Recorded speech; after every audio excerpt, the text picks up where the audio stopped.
Hammaga salom. Bugun Godzilla uyg'onish filmini ko'ramiz. Qani, ketdik. Tokio yaqinida kimsasiz kater topildi-yu, ortidan kuchli portlash yuz berib, tunnelni qizil suv bosdi. Hukumat odatdagidek aybni vulqonga to'nkamoqchi edi. Ammo reportyorlar jonli efirda maxluqning ulkan dumi va paypaslagichlarini ko'rsatib yuborgach, amaldorlar beixtiyor so'kinib yuborishdi. Xo'sh, chora nima? Aqllilik qilgan olimlar maxluq quruqlikka chiqsa o'z vaznini ko'tara olmay oyoqlari sinib ketadi deb choy ichib o'tirishgan edi. Afsuski ularning shirin orzulari pufakdek yorildi. Maxluq quruqlikka chiqdi-yu, xuddi katta xolasini uyida yurgandek bemalol sayr qilib yura boshladi. U qo'l oyoqlari hali o'smagani uchun hozircha yerda emaklab boryapti. Tanasidan esa tinmay qizil suyuqlik oqyapti. Shunga qaramay, u uylar orasida soatiga 13 kilometr tezlikda, xuddi vodiyning tezkor damaslaridek hamma yoqni buzib boryapti.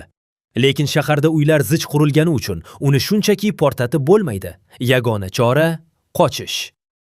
Maxluq mashina va uylarni plastik o'yinchoqdek ezyapti. Mana, yana bir baland bino ham uning vaznini ko'tara olmay qulab tushdi.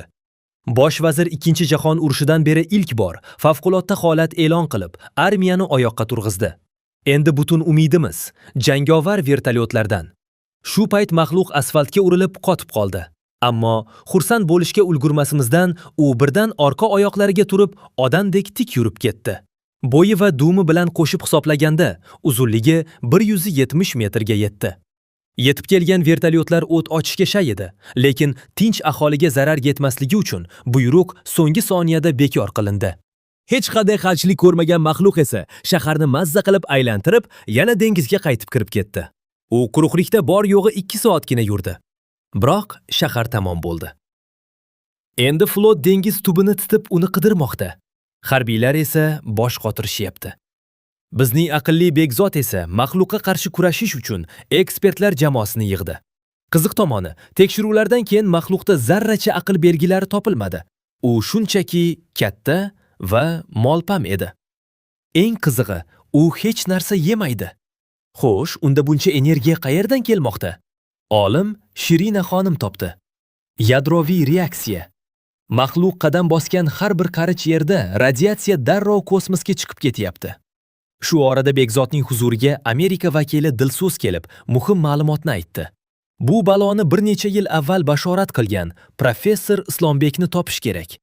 Voqea boshidagi kimsasiz kater aynan shu professorga tegishli bo'lib, u o'z hujjatlarida maxluqni Godzilla, ya'ni Xudoning g'azabi deb atagan. Ma'lum bo'lishicha 60 yil davomida okeanga tashlangan yadroviy chiqindilar qadimiy bir jonzotni mutatsiyaga uchratib, metan gaz quyilgan pomidordek tez o'stirib yuborgan. Uning genetik kodi odamnikidan naq 8 marta uzunroq. Xullas, u sayyoradagi eng mukammal ofat, ammo hozircha u shunchaki piyoda sayr qilib yuribdi. Nihoyat, olimlar Godzilla nega dengizga qaytganini tushunishdi. Uning ichida haqiqiy atom reaktori bor bo'lib qizib ketgan tanasini sovutish uchun suvga qochgan. Demak, agar uning ichki sovish tizimini buzib, ichiga qonni ivituvchi maxsus preparat yuborishsa, u yo butunlay to'xtaydi yoki portlab ketadi. Har safargidek, bu gal ham Godzilla bizning xudoyimiz, uni asrash kerak deb banner ko'tarib chiqqan bir to'da ahmoqlar topildi. Ko'p o'tmay Godzilla aynan o'sha muxlislari tomonidan suv betiga qalqib chiqdi. Bu safar u 4-marta mutatsiyaga uchrab, 2 baravar kattalashgan. Uzunligi 330 metr, bo'yi esa 112 metrli tirik tog'ning o'zginasi. Maxluq Tokioga qarab yo'l oldi va poytaxtga yetib borishiga bor yo'g'i 3 soat vaqt qoldi. Unga bomba tashlash xavfli, chunki radiatsiya sizib chiqishi mumkin. Ammo Begzodning rejasi hali pishib yetmagani sababli harbiylar tavakkal qilib jangga kirdi. Osmonga kiruvchi samolyotlar va vertolyotlar ko'tarildi. Yerda tanklar saf tortdi. Radiatsiya chiqib ketmasligi uchun faqat oyoqlari va boshiga urish kerak edi. Dastlab pulemyot va 16 millimetrli to'plardan o't ochishdi.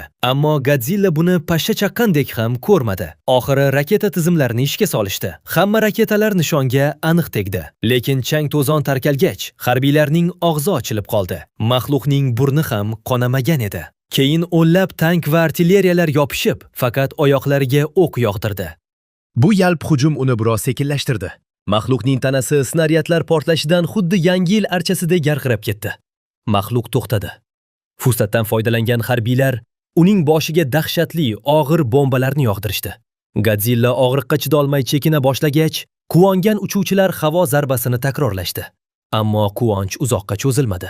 Maxluq tanklar tomonga ulkan ko'prik bo'lagini padarka qilib otdi.